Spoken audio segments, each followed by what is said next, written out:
Hello everyone, welcome to मन maker. I am Ranjan Kumar Kalindi. और जैसा कि हम लोग आरआरबी के क्वेश्चन सॉल्व कर रहे थे एलपी के, तो उसको ही आज कंटिन्यू करने वाले हैं। हम लोग सॉल्व कर रहे थे 14 अगस्त 2018 का जो पेपर एग्जाम हुआ था। तो ये प्रीवियस ईयर का पेपर हम लोग सॉल्व कर रहे हैं। ऑलरेडी आधा पेपर हमने सॉल्व कर रखा है और देखा है किस तरह के क्वेश्चन आ रखे थे और कैसे उन्हें सॉल्व करना है, जो कि आपके आने वाली एग्जाम में भी उस तरह का मेथड आपको हेल्प करेंगे। ठीक है। और पीडीएफ एंड मोर अपडेट्स आप हमारा टेलीग्राम चैनल ज्वाइन कर सकते हैं। इसका लिंक आपको नीचे डिस्क्रिप्शन बॉक्स पे मिल जाएगा, या फिर टेलीग्राम पर जाकर आप ये सर्च करना हार्ड वर्क लिमिटेड। वहां पर ये आपको मिल जाएगा, ये ज्वाइन कर लेना। इसमें आपको पीडीएफ नोट्स वगैरह और क्लास के अपडेट, क्वेश्चंस एंड एवरीथिंग आपको प्रोवाइड कर दिए जाते हैं। तो जैसा कि हम लोग यहाँ पर छोड़ के रखे थे इसको, तो 37 क्वेश्चन 36 तक हमने किया था। 37 से अभी शुरुआत करते हैं। तो non metal oxides are usually, गैर धातु ऑक्साइड आमतौर पर प्रकृति में कैसे होते हैं? तो ये अम्लीय होते हैं, एसिडिक होते हैं। ठीक है। 2017-18 के आर्थिक सर्वेक्षण के अनुसार भारत के सकल घरेलू उत्पाद में सेवा क्षेत्र का प्रतिशत योगदान निम्न श्रेणी में से किस सीमा में होगा? तो इसको रखा गया है 50% से अधिक होने का रखा गया था 2017 और 18 में। तो आगे का क्वेश्चन में देखो क्या रहा है कि राही ने प्रति वर्ष 8% साधारण ब्याज का वादा करने वाले बैंक में 600 रुपए जमा करवाए। यही यदि राही बैंक में 5 साल के लिए पैसा रखती तो उसे कितना ब्याज प्राप्त होता? तो सिंपल सी बात है, आपको क्या निकालने को बोला है कि सिंपल इंटरेस्ट की बात की गई है। तो सिंपल इंटरेस्ट है प्रिंसिपल अमाउंट यानी कि मूलधन P into R into T divided by 100, यही तो फॉर्मूला होता है। तो P कितना दे रखा हुआ है? P है आपका 600, आर रेट आपका दिया हुआ है 8% और टाइम आपको बोला गया है 5 साल का। ठीक है। तो इसको बस कैलकुलेट कर देते हैं, तो ये गया और ये आपका आ जाएगा कितना? तो 240 रुपीज। तो 240 आपका क्या हो जाएगा आंसर, जो कि हमारा ऑप्शन बी से मैच कर रहा है। ठीक है। तो option B is the right answer. Next, मुख्यमंत्री जयललिता की मृत्यु के कारण हाल ही में चेन्नई शहर के किस विधानसभा क्षेत्र में उपचुनाव हुए थे? तो ये बात की जा रही है आपकी 2016 की। तो ये आरके नगर शहर था, जिसमें जयललिता जी के मृत्यु के बाद इसमें बाई इलेक्शन कराया गया था आरके नगर में। Implantation is the process of, तो इम्प्लांटेशन यानी कि अंतरोपण क्या होता है? वो क्या होता है? गर्भाशय की परत में युग्मनज का जुड़ना का जो प्रक्रिया होता है उसको अंतरोपण कहते हैं। स्क्वायर निकालना है हमें 1111 का। देखो, जब भी 11 से रिलेटेड 1 से रिलेटेड आपको स्क्वायर निकालने को बोला जाए तो ये बहुत ही इजी होता है। जैसे मान लो 11 का स्क्वायर बोला है आपको, तो 2 1 है, तो 1 और 2, उसके बाद 1, 2 के बाद आपको अपोजिट जानना है। जैसे 3 वाला ले लो, इसमें ज्यादा अच्छे से समझ में आएगा। 3 है यानी कि 111 का स्क्वायर आपको निकालना है। 3 1 है तो 3 तक जाएंगे, 1 2 3, इसके बाद अपोजिट 2 और 1, यही हो गया आपका आंसर। 4 देख लेते हैं। 4 है, 4 1 है आपका, तो 4 तक आपको कंटिन्यू बढ़ना है। 1 2 3 4, फिर अपोजिट 3 2 और 1, यही हो गया आंसर। इसी तरह क्वेश्चन में हमारा 5 1 है। कितना है? 5 1। 5 1 का क्या करना है? आपको स्क्वायर निकालना है। ठीक है, 5 1 का स्क्वायर निकालना है। तो यहाँ पे 5 तक आगे बढ़ेंगे, 1 2 3 4 एंड 5, फिर अपोजिट 4 3 2 1, तो ये हमारा आंसर हो जाएगा, जो कि ऑप्शन ए से मैच करता है। किससे भारतीय अभिनेता राजनीतिज्ञ ने 2017 का film fair life time achievement पुरस्कार जीता? तो ये थे शत्रुघ्न सिन्हा जी, जिनको 2017 में film fair life time achievement पुरस्कार दिया गया था। निम्न में से कौन सा पाइथागोरस त्रियक है? पाइथागोरस ट्रिपलेट निकालना है हमें। तो पिछले क्लास में भी हमने बात की थी कि जैसे कि कोई भी राइट एंगल ट्रायंगल है, ठीक है, राइट एंगल ट्रायंगल है, ये 90 डिग्री है। तो पाइथागोरस प्रमेय का मतलब क्या हो गया? ये तो आपका हाइट हो गया, ये आपका बेस हो गया, ये आपका कर्न हो गया। ठीक है। तो क्या होता है पाइथागोरस के लिए? एच का स्क्वायर इक्वल टू, ये पी है, तो P का square equal to H square plus B square, यही तो होता है पाइथागोरस थ्योरम। तो इसी बेसिस पे आपको क्या करना है, ये हमें पता करना है। तो 2 का स्क्वायर प्लस 3 का स्क्वायर इक्वल टू 7 का स्क्वायर होना चाहिए। करके देखते हैं, ये हो जाएगा 4, ये हो जाएगा 9 इक्वल टू 49। हो रहा है क्या? नहीं हो रहा है, तो ये गलत है, ये नहीं होगा ट्रिपल एट।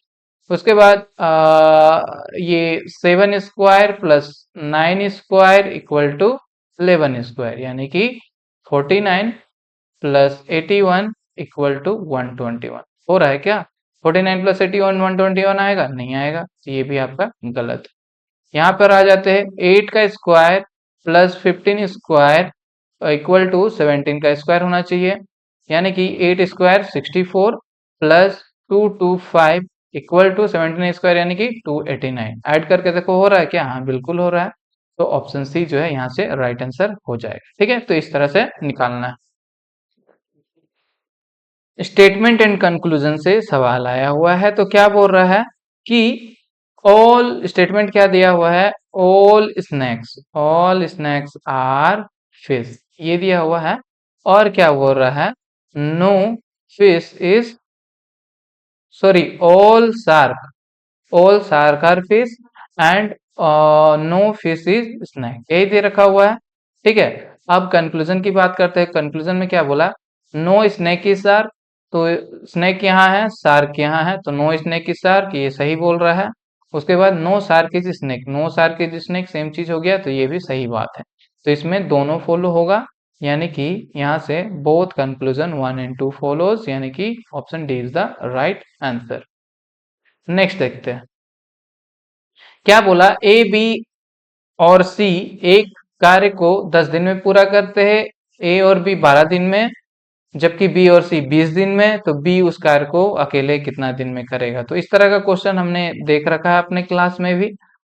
तो A plus B plus C equal to क्या है, इक्वल टू कितना दिन लगा रहा है, 10 दिन लगा रहा है तीनों मिलके।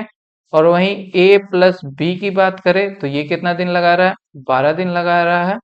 और बी प्लस सी की बात करें तो ये 20 दिन लगा रहा है। ठीक है, तो टोटल काम निकाल लेते हैं। टोटल काम हम लोग कैसे निकालते थे, एलसीएम लेके।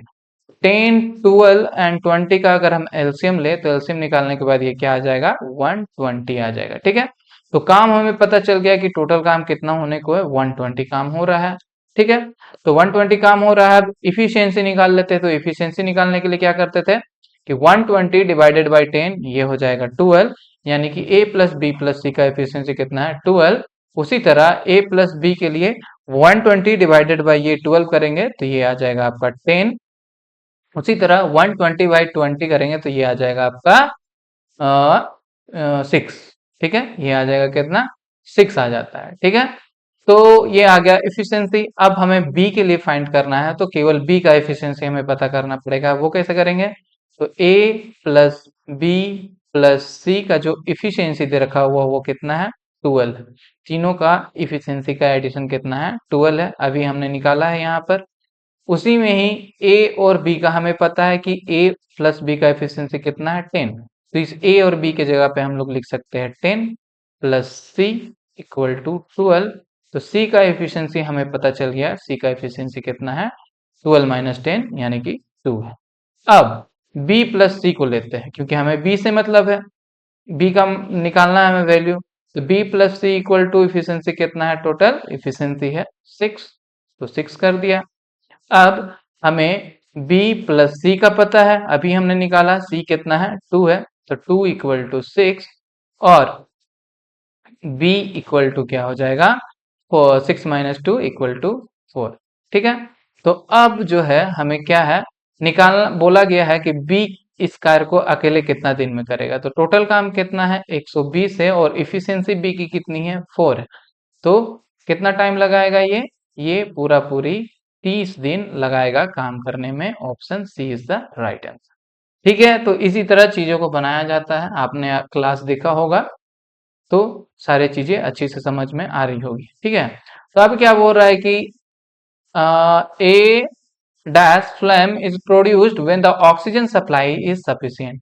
ऑक्सीजन की मात्रा अगर कम हो, सप्लाई सफिशिएंट हो, तो उस केस में कौन सा गैस आता है या कौन सा फ्लेम होता है, तो ब्लू ब्लू कलर का दिखता है, नीली कलर का लो हमें दिखती है जब ऑक्सीजन की पर्याप्त मात्रा ना हो तो।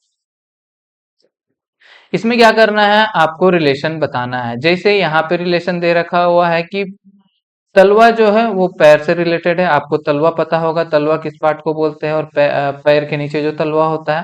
उसी तरह हाथ में क्या होता है, हथेली होता है, पाम जो होता है वो, ये जो पाम है वो क्या है, हथेली इसे कहते हैं। Option B is the right answer, ये रिलेशन इस पे बन जाएगा।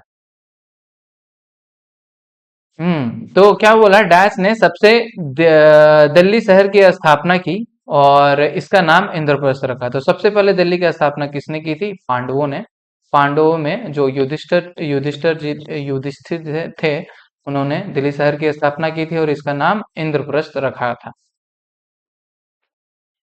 यहाँ पर जो है हमें इस क्वेश्चन मार्क का पता करना है आगे के लॉजिक को देखते हुए। तो यहाँ पर अगर आप लॉजिक देखोगे, ये 6 और ये 5 को मल्टीप्लाई करो, तो 6 इंटू 5 ये हो गया 30, और तो 3, यहाँ पर ये 3 है, यहाँ पर 3 है, 3 इंटू 3 हो गया 9, तो 30 प्लस 9 हो जाएगा 39, ये हो गया 39। उसी तरह 5 इंटू 7 करो तो ये हो गया आपका 35, प्लस 4 इंटू 4 करो तो ये हो गया आपका 16, और 35 प्लस 16 हो गया 51। उसी तरह यहाँ पर भी आ जाएंगे, 5 और 5 को क्या करेंगे, 5 और 5 को मल्टीप्लाई करेंगे तो ये हो गया आपका 25, और प्लस ये हो जाएगा आपका 12, और इसको अगर ऐड करेंगे तो ये आ जाएगा हमारा 37, जो कि ऑप्शन बी से मैच करता है। ठीक है, आगे देखते हैं। अभी क्या बोला कि यहाँ पर क्या आएगा हमें बताना है। तो सेम है, आपको क्या करना है, रिलेशन बताना है। जब भी आपको इस तरह का चीज आए, मतलब ये वाला चीज और विथ रेशियो दे रखा हुआ है, तो आपको दो चीज में रिलेशन पता करना है और सेम रिलेशन आपको यहाँ पे लाकर दिखाना है। तो ए डी जी है, ए डी और जी है। ए डी जी को कैसे लिखा जा रहा है, plus equal to and to लिखा जा रहा है। तो ए को प्लस क्यों लिखा, उसके लिए हम आते हैं ऊपर। ए यहाँ है, प्लस यहाँ है, तो 1 2 3 4, इससे अगर ये 4 आगे गया तो उसे प्लस मिला। डी यहाँ है, डी से 1 2 3 4 आगे जाने के बाद इसको क्या मिल रहा है, इक्वल टू मिल रहा है। जी से 2 पे जाते हैं, 1 2 3 4, यानी कि इस पे भी +4 करने पे 2 मिल रहा है। सेम रिलेशन हमें क्या करना है, सी ई आई पे भी लगाना है। सी से +4 जाते हैं, तो सी कहाँ है, सी यहाँ पर है। 1 2 3 4 क्या मिला हमें, डी मिला। ई से भी क्या करते हैं, +4 करते हैं, तो ई यहाँ है। ई से +4 गए, 1 2 3 4, तो हमें क्वेश्चन मार्क मिला, तो यहाँ पर आ जाएगा क्वेश्चन मार्क। और आई से जब +4 करेंगे, तो आई हमारा कहाँ है, आई है हमारा यहाँ पर, तो आई यहाँ है। 1 2 3 4 क्या है, एट द रेट। तो हमारा आंसर जो आ रहा है वो आ रहा है ये D, question mark at the rate, option B is the right answer. तो एक चार्ट दिया हुआ है, बार चार्ट दिया हुआ है, और इसमें आपको क्वेश्चन दिया गया है कि दी गई जानकारी के आधार पर मानव शरीर में वितरण के दूसरे उच्चतम प्रतिशत के साथ वितरण के दूसरे न्यूनतम प्रतिशत के साथ धातु का अनुपात क्या होगा।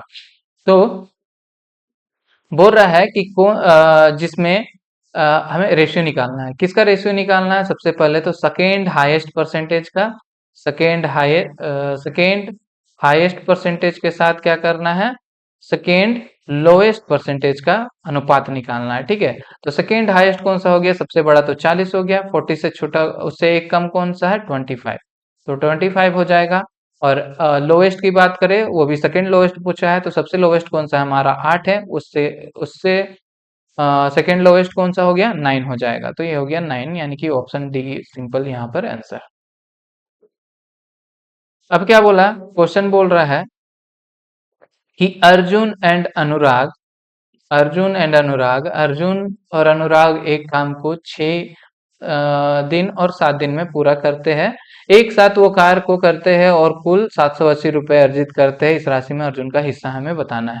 तो हमेशा याद रखना, जो डे होता है, टाइम जो होता है, टाइम वो इनवर्सली प्रोपोर्शनल होता है इफिशियंसी के। ठीक है, तो यहाँ पर हमें क्या दे रखा हुआ है, अर्जुन एंड अनुराग की बात की गई है, तो हाँ यहाँ पे टाइम दे रखा हुआ है, ठीक है। यहाँ पर क्या दे रखा हुआ है, सबसे पहले तो टाइम दे रखा हुआ है, और टाइम कितना दे रखा हुआ है। अर्जुन क्या कर रहा है, 6 दिन ले रहा है, और अनुराग क्या कर रहा है, 7 दिन ले रहा है। और अगर इसका ही हमें इफिशिएंसी निकालना हो तो इसका जस्ट क्या हो जाएगा, इन्वर्सली प्रोपोर्शनल हो जाएगा, तो ये 7 हो जाएगा और ये 6 हो जाएगा, ठीक है। अब अर्जुन का एफिशिएंसी हमें पता चल गया कि 7 है, तो अर्जुन का ही निकालना था हमें, तो अर्जुन का 7 है। टोटल एफिशिएंसी कितना है, 7 + 6 13 है। और कितना रुपए ये लोग का टोटल है, 780 रुपीज। तो कितना हो जाएगा यहाँ से, ये हो गया आपका, ये आपका कुछ निकल कर आ रहा है, ये 6 बार में, तो ये आ जाएगा आपका 420 और 20 rupees. Option B is the right answer. 12 परीक्षाओं में 12 परीक्षाओं में राघव के औसत अंक 24 है।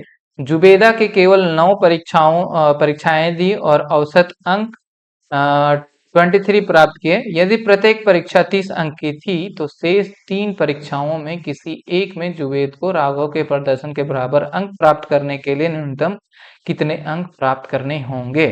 तो सबसे पहले तो एवरेज की बात करें, किसकी, तो राघव की। राघव का एवरेज कितना दे रखा हुआ है, 24 दे रखा हुआ है, ठीक है। तो अगर मार्क्स निकालना हो तो मार्क्स कैसे निकालेंगे हम लोग, 24 और कितना परीक्षा दिया है, 12 परीक्षा दिया हुआ है, तो 24 इंटू 12 करते हैं, तो ये आ गया हमारा 288 मार्क्स उसने लाया है।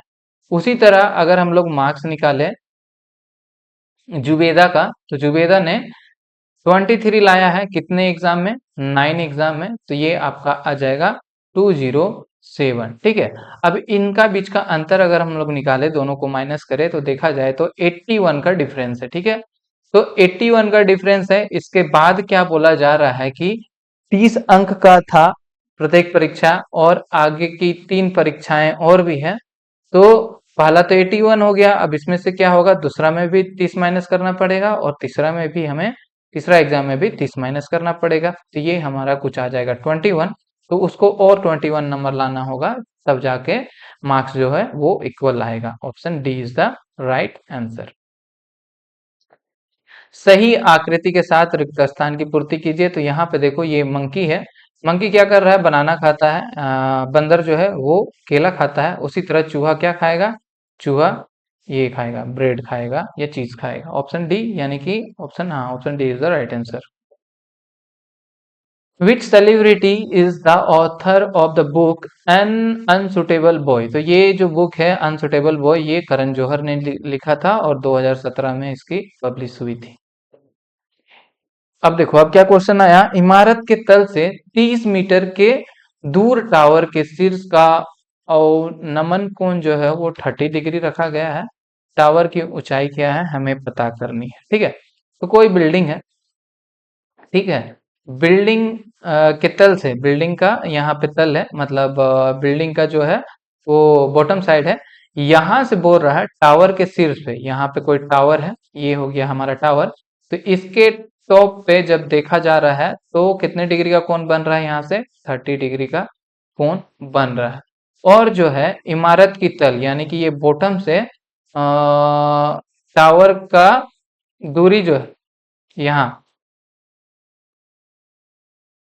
हाँ, दूरी जो है वो कितना दे रखा हुआ है, 30 मीटर दूरी दे रखा हुआ है, ठीक है। 30 मीटर दे रखा हुआ है। तो जैसा कि अब बोला टावर की ऊंचाई यानी कि एच, ये जो हाइट है ये हमें फाइंड करना है। तो जैसा कि हमने इससे पहले वाले पार्ट के, जो हम लोग पहले के पेपर को, मतलब इसके पहले जो हम लोग सॉल्व किए क्वेश्चन, पहले वाले वीडियो में भी इस तरह का क्वेश्चन आया, तो उसमें मैंने बताया था कि 30 के सामने वाला, अकॉर्डिंग टू पाइथागोरस थ्योरम, ये होता है, ये तो 90 डिग्री है, ये आपका क्या हो जाएगा, 60 डिग्री हो जाएगा। तो 30 के सामने वाला क्या होता है, 1 मीटर होता है। उसी तरह 90 डिग्री के सामने वाला 2 मीटर होता है, और 60 डिग्री के सामने वाला कितना होता है, √3 होता है, √3 मीटर होता है। तो अब हमें क्वेश्चन में क्या दे रखा हुआ है, ये दे रखा हुआ है 30 मीटर। कॉन्सेप्ट के अनुसार ये होता है √3, बट क्वेश्चन में हमें ये जो डिस्टेंस दे रखा हुआ है 30 मीटर दे रखा हुआ है, तो कितना गुना ज्यादा हो गया, ये इससे 30/√3 गुना ज्यादा हो गया। तो ये भी 1 ना होकर इससे 30/√3 ज्यादा होगा, यानी कि 30/√3 ही जो है हमारा क्या हो जाएगा, आंसर हो जाएगा, जो कि ऑप्शन में तो नहीं है, इसलिए इसको और सिंप्लीफाई करते हैं।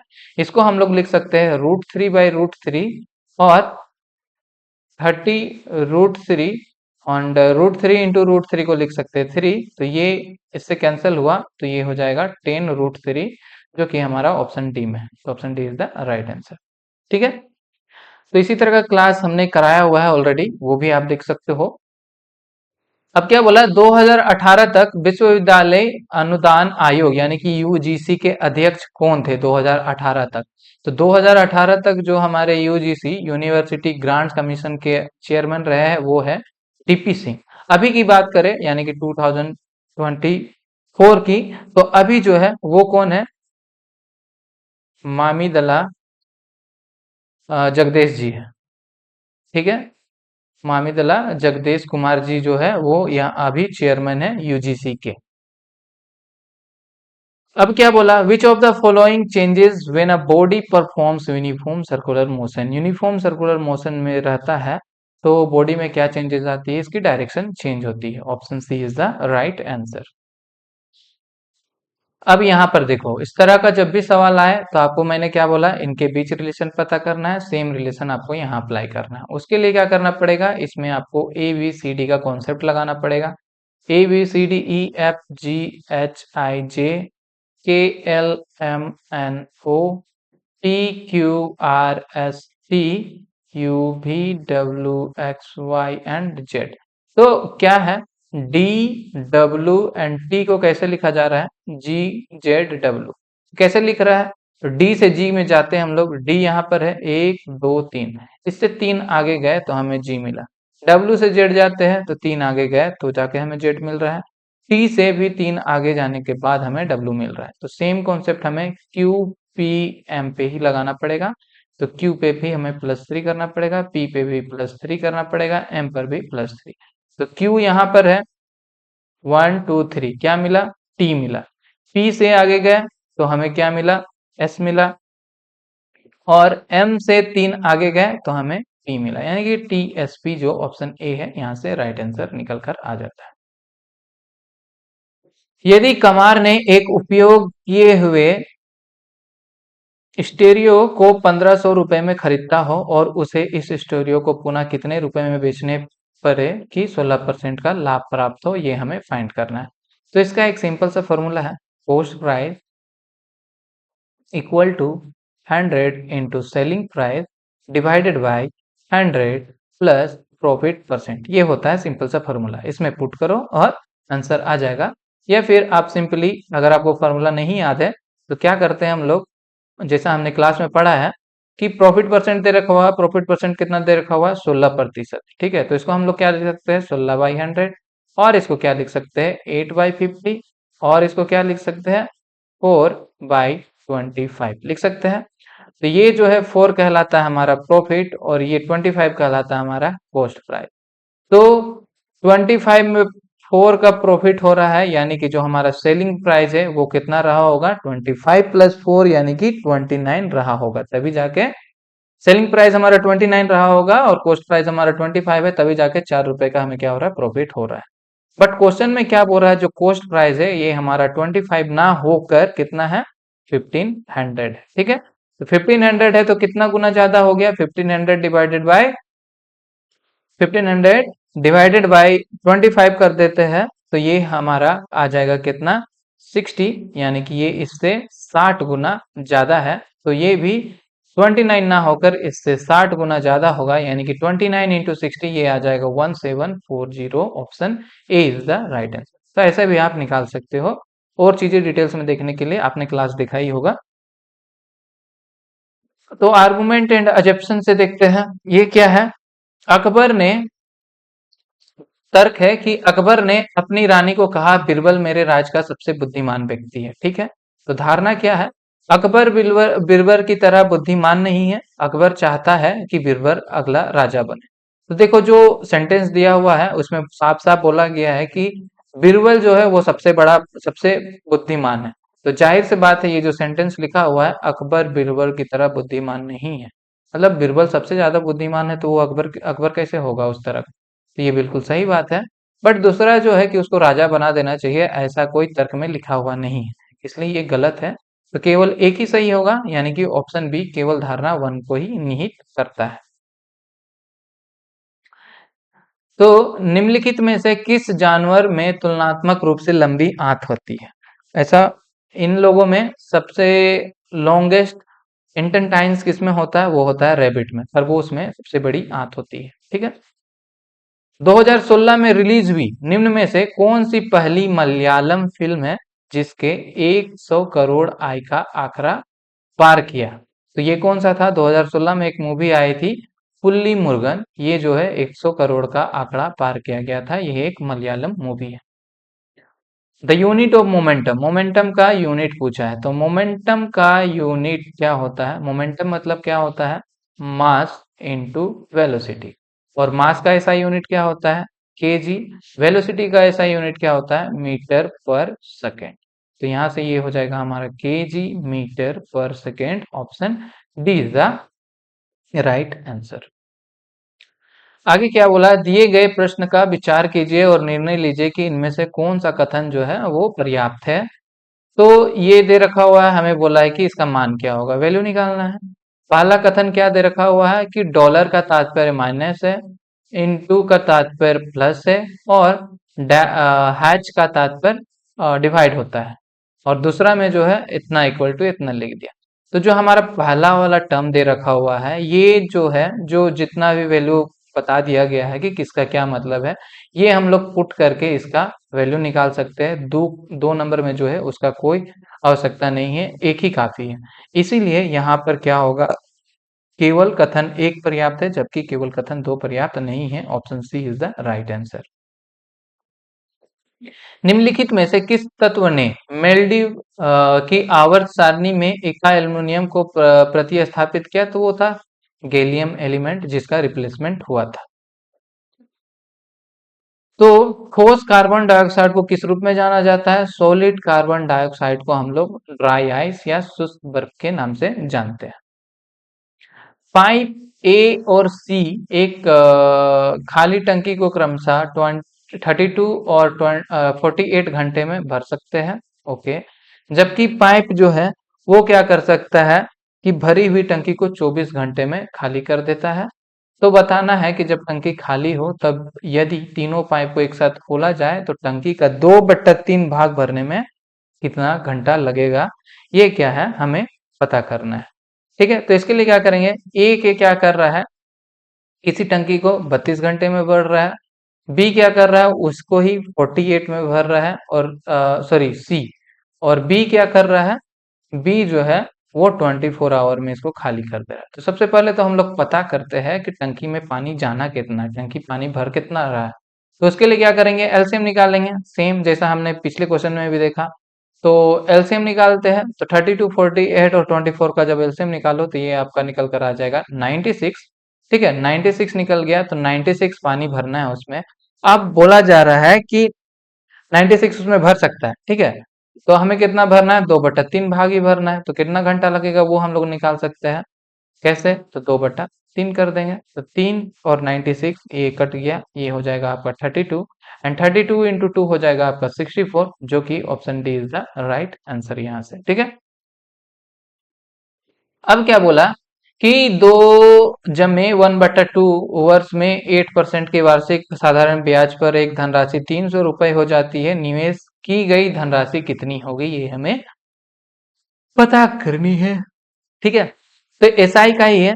एसआई इक्वल टू, यानी कि सिंपल इंटरेस्ट साधारण ब्याज इक्वल टू क्या होता है? P into R into T divided by 100, ये होता है।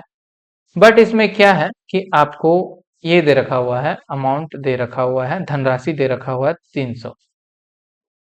अमाउंट इक्वल टू क्या होता है? Amount is simply S I plus P होता है। ठीक है। Amount S I plus P होता है, तो इससे अगर हमें एस आई निकालना हो तो एस आई इक्वल टू क्या कर सकते हैं हम? ए माइनस पी, ऐसे फॉर्मूला लिख सकते हैं। तो इसको ही हम लोग यहाँ पे पुट करते हैं। ठीक है। A minus P equal to P into R into T divided by 100 यहाँ पर। तो a माइनस पी, ए कितना दे रखा हुआ 300 माइनस प्रिंसिपल वैल्यू हमें पता नहीं है तो p इक्वल टू पी हमें पता नहीं है, r हमें पता है 8% है और t हमें पता है, t हमारा कितना है 2, 1/2, इसको ही लिख सकते हैं हम लोग कितना 5/2 लिख सकते हैं। तो यहाँ पे 5 और डिवाइडेड बाय 100 इंटू 2। अब इसको सॉल्व कर देते हैं तो 5 एक बार में, ये आ जाएगा आपका 20 बार में, 8 4 बार में और ये 10 बार में, 4 2 बार में, 4 आ जाएगा आपका 2 बार में, 10 आ जाएगा आपका 5 बार में, 2 से 2 गया। ठीक है, तो अब जो हमारा इक्वेशन कुछ इस तरह से बन के आ रहा है, ये 5 को इधर ला दो, 300 minus P equal to P आ जा रहा है। ठीक है, यानी कि 1500 minus 5p equal to P और 1500 इक्वल टू 6p। ठीक है, और p equal to 1500 divided by 6 that is equal to 250 यहाँ से। तो हमारा ऑप्शन डी जो है बिल्कुल सही आंसर निकल कर आ जा रहा है। इनमें से कौन सा वेन आरेख निम्नलिखित वर्गों को सही ढंग दर्शाता है? तो मेन फादर और डॉक्टर का रिलेशन बताना है। तो जो भी फादर बन रहे हैं, ठीक है, फादर, सभी फादर मेन होते हैं। ठीक है, सभी फादर क्या होता है मेन होते हैं, ये पता है। अब डॉक्टर की बात की गई है तो डॉक्टर तो आदमी भी हो सकता है और फादर भी डॉक्टर हो सकता है, तो इस तरह का रिलेशन बनेगा। ऑप्शन सी जो है बिल्कुल राइट आंसर यहाँ से। गांवों में रहने वाले बहुत से लोग बेहतर भविष्य के लिए शहरों में स्थानांतरित होते हैं। पहला निष्कर्ष दे रखा हुआ है, सरकारी अधिकारियों के अनिवार्य रूप से गांव में तैनाती करनी चाहिए और शहरों और गांवों के बीच अधिक परिवहन सुविधाएं बढ़ानी चाहिए। देखो, अब अपना फ्यूचर के लिए लोग शहर जा रहे हैं तो इसमें सरकार तो कुछ कर नहीं सकता, उसमें पाबंदी लगा नहीं सकता है, तो ये जो है गलत बात है। और शहर और गांव के बीच अगर आप रोड बना भी दो फिर भी लोग शहर में ही जाकर बसेंगे अपने फ्यूचर के लिए। तो दोनों जो है निष्कर्ष वो गलत है, तो यहाँ से हमारा आंसर सही हो जाएगा। ना तो एक और ना ही दो अनुसरण करता है। ये क्या दे रखा हुआ है, फिल इन द ब्लैंक्स भरना है। तो V equal to I R होता है, ये पता है आपको ओम्स लॉ से। ये आपको दे रखा हुआ है 18 वोल्ट, यहाँ पे हमें पता नहीं है, और R हमें दे रखा हुआ है 3 ओम। ठीक है, 3 ओम दे रखा हुआ है, जाहिर सी बात है यहाँ पे 6 होगा, 18। अब यहाँ पे I है तो I का यूनिट क्या होता है, एम्पियर होता है। ठीक है, तो 6 एम्पियर यहाँ पर आएगा। Option B is the right answer. दी गई श्रृंखला में लुप्त पद, मतलब ये वाला हमें क्या करना है, पता करना है। तो ये आप देख रहे होगा तो यहाँ पर आपको लॉजिक दिख रहा होगा कि 25 में से 2 माइनस हुआ तो 23 आया, 23 में से 2 माइनस हुआ तो 21 आया, 21 में से 2 माइनस हुआ तो 19 आया, 19 में से 2 घटा देंगे तो हमें 17 मिलेगा। तो 17 आएगा नंबर, ये तो पता चल गया। ऑप्शन में देखो 17 कहाँ है, डी है, तो डी ही हमारा राइट आंसर हो जाएगा। ये भी देख लो, u से 2 गए पीछे गए तो w मिला, w से 2 पीछे गए तो u मिला, u से 2 पीछे गए तो s मिला, और s से 2 पीछे जाएंगे तो हमें q मिलेगा। तो आंसर हमारा ये हो गया। आगे देखते हैं।